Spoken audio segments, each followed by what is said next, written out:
और इस बीच बड़ी खबर, जहां सीएम स्कूल ऑफ एक्सीलेंस में नामांकन के लिए दिशा निर्देश जारी किए गए हैं। बाल वाटिका और कक्षा 1 से नामांकन के लिए दिशा निर्देश दिए गए हैं और जारी निर्देश के तहत सभी उत्कृष्ट विद्यालय में 40 बच्चों का नामांकन होगा। आवेदन जमा करने की अंतिम तारीख 16 फरवरी निर्धारित की गई है। तो ये बड़ी खबर, जहां सीएम स्कूल ऑफ एक्सीलेंस में नामांकन के लिए दिशा निर्देश जारी किए गए हैं। बाल वाटिका और कक्षा 1 से नामांकन के लिए निर्देश दिए गए हैं और इस जारी निर्देश के तहत उत्कृष्ट विद्यालय में 40 बच्चों का नामांकन किया जाना है। तो आवेदन की अंतिम तारीख 16 फरवरी निर्धारित की गई है और सीएम स्कूल ऑफ एक्सीलेंस में नामांकन को लेकर यह निर्देश जारी किए गए हैं। तो बाल वाटिका और कक्षा 1 से नामांकन के लिए निर्देश जारी हुए हैं और विद्यालय में 40 बच्चों का कुल नामांकन होना है, जिसके तहत यह निर्देश दिए गए हैं और इच्छुक आवेदन जमा कर सकते हैं। 16 फरवरी इसकी अंतिम तारीख निर्धारित की गई है और संवाददाता संदीप हमारे साथ जुड़े हुए हैं ज्यादा जानकारी के साथ।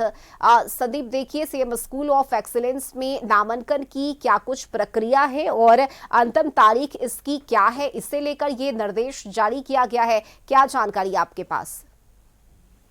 जी, यदि झारखंड की बात करें तो झारखंड में सीएम एक्सीलेंस ऑफ स्कूल जो है उसमें नामांकन की जो प्रक्रिया है वह आवेदन करने की जो तारीख है उसकी घोषणा हो गई है। 16 फरवरी तक जो लोग हैं उसमें आवेदन कर सकते हैं। हालांकि सीएम एक्सीलेंस स्कूल की बात करें तो कहीं ना कहीं झारखंड सरकार ने इस स्कूल को बनाया है और जिसके तहत जो प्राइवेट विद्यालय में जो इंग्लिश मीडियम की तरह जो पढ़ाई होती है उसी तर्ज पर राज्य सरकार ने इस सीएम एक्सीलेंस स्कूल में पढ़ाई की सुविधा जो छात्र हैं उनके लिए मुहैया कराई है। हालांकि सबसे पहले 81 ऐसे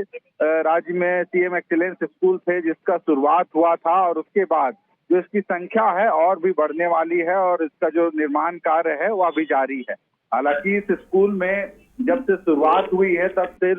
जिनके पास कम पैसे हैं या पैसे के अभाव में जो अच्छी पढ़ाई या जो सीबीएसई पैटर्न में नहीं जा पाते थे उनके लिए एक वरदान साबित हुआ है, क्योंकि कम पैसे में सरकारी खर्च पे जो है प्राइवेट विद्यालय की तर्ज पे इन विद्यालयों में सीबीएसई बोर्ड के माध्यम से कर सकते हैं जो पैटर्न पे पढ़ाई होती है और लोग इसमें नामांकन के लिए लगातार प्रयासरत हैं, क्योंकि कम पैसे में यहाँ पे नामांकन हो जाता है और वही सुविधाएं सारी मिलती है, पढ़ाई मिलती है जो प्राइवेट विद्यालयों में होती है और जिनके पास पैसे का अभाव है उनके लिए एक वरदान साबित हुआ है। हालांकि केजी से लेके 12वीं कक्षा तक यहाँ पे पढ़ाई होती है और इसमें नामांकन के लिए 16 फरवरी तक की जो तारीख निर्धारित की गई है और हर एक जिलों में बात करें तो इस माह के लगभग 20 तारीख तक जो अधिसूचना है वह जारी हो जाएगी और जो लोग हैं नामांकन के लिए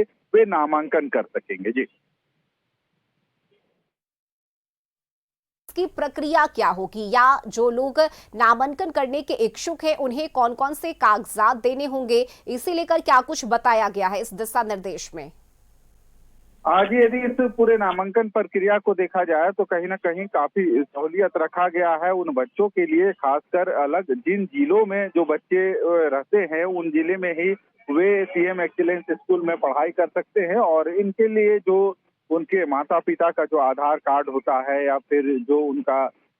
जो अस्थायी प्रमाण पत्र है, इन सब जो कुछ डॉक्यूमेंट जरूर उसमें जरूरत पड़ते हैं, पर बहुत इसमें कह सकते हैं वैसे डॉक्यूमेंट्स नहीं मांगे जाते हैं, क्योंकि यदि केजी से 10वीं क्लास तक की नामांकन की बात करें तो इसमें जो पढ़ाई है केजी से ही शुरुआत होती है और ऐसे में जो बच्चे हैं वे सहूलियत पूर्वक नामांकन कर सके, किसी दिक्कत का सामना न करने पड़ा, इसको भी सरकार ध्यान में रखती है। रही वजह है कि जो स्थानीय बच्चे हैं उसमें आसानी से नामांकन करा सकते हैं। हालांकि इसके लिए जो सीट निर्धारित है उतने ही बच्चों का नामांकन एक विद्यालय में होता है, तो उसके लिए देखना होगा कि जो बच्चे पहले इसमें नामांकन करेंगे तो उनको जरूर प्रायोरिटी दी जाएगी इस नामांकन प्रक्रिया में पर सरकार की एक ही सोच थी कि जिस तरह से प्राइवेट विद्यालयों में बच्चों को पढ़ाई की सुविधा मिलती है, उसी तर्ज पर उनको सरकारी विद्यालयों में पढ़ाई की सुविधा मिले, और इसी को लेके यह सीएम एक्सीलेंस स्कूल का जो योजना था उसकी शुरुआत की गई है। जी चलिए ठीक है, यानी लोगों को सहूलियत मिल सके इसे ध्यान में रखते हुए जो प्रक्रिया है उसे भी सरल रखा गया है। बहुत शुक्रिया संदीप आपका इस जानकारी के लिए। और यह वक्त एक छोटे से ब्रेक का हो चला है, जल्द लौटेंगे।